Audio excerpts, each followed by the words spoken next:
O que se pode descobrir sobre a origem da Suma sugere que ela foi uma improvisação magistral em face de circunstâncias muito particulares para o ensino da teologia cristã. Perto do final de 1259, com a idade de 34 ou 35 anos de idade, Tomás de Aquino deixou Paris para retornar à sua comunidade eclesiástica, a província romana ou italiana da Ordem Dominicana. Ele teve uma carreira como estudante e mestre em teologia na Universidade de Paris, mas seu trabalho na Itália seria dentro das casas de sua ordem e não em uma universidade.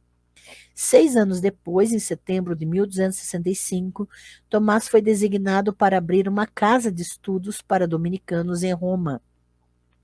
Não havia nenhuma universidade lá e nenhum estabelecimento acadêmico anterior para a ordem.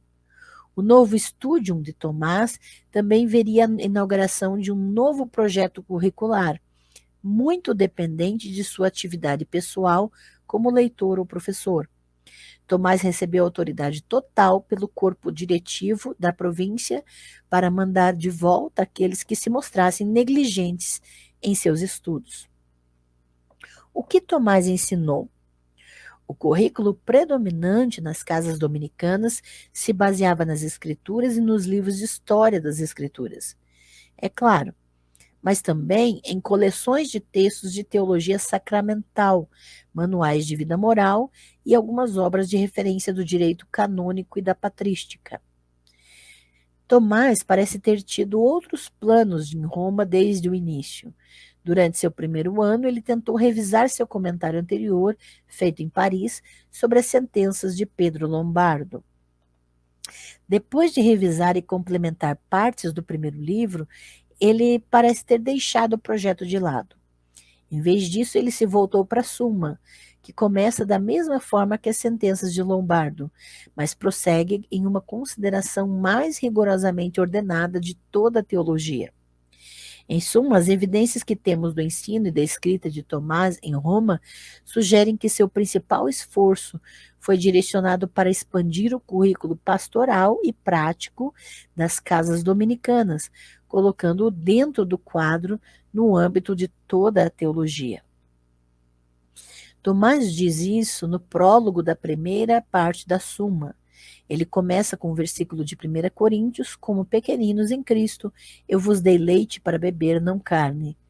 A primeira seção do prólogo interpreta o versículo como ele se aplica ao professor da verdade católica, que deve instruir não apenas os alunos avançados, mas também os iniciantes. A intenção da Suma, diz Tomás, é transmitir o que diz respeito à religião cristã de uma maneira adequada para a instrução dos iniciantes. Quem são exatamente esses iniciantes e qual é a religião que eles devem aprender? A leitura óbvia supõe que eles sejam iniciantes no estudo da teologia universitária.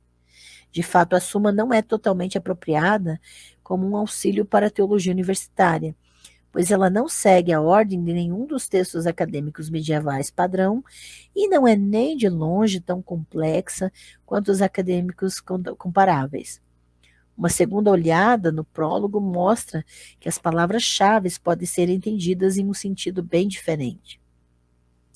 Iniciantes, mais tarde, na própria Suma, se referirá àqueles que estão mais abaixo na hierarquia do aprendizado espiritual e religião cristã. Se referirá não à religião no sentido moderno, mas à vida em uma comunidade religiosa sob os votos de pobreza, castidade e obediência. O prólogo da Suma também pode ser considerado como se dirigindo a iniciantes no aprendizado espiritual que esperam progredir por meio da disciplina da vida de votos. Ela se dirige exatamente a esses iniciantes que eram os alunos de Tomás em Roma. A leitura é reforçada na segunda seção do prólogo, que é uma queixa tripla contra as formas predominantes de escrita e ensino acadêmico. Os novatos no estudo dessa doutrina, continua Tomás, são impedidos por uma multiplicação de material inútil, por uma ordem vinculada à exposição textual ou à disputa formal e por uma repetição cansativa.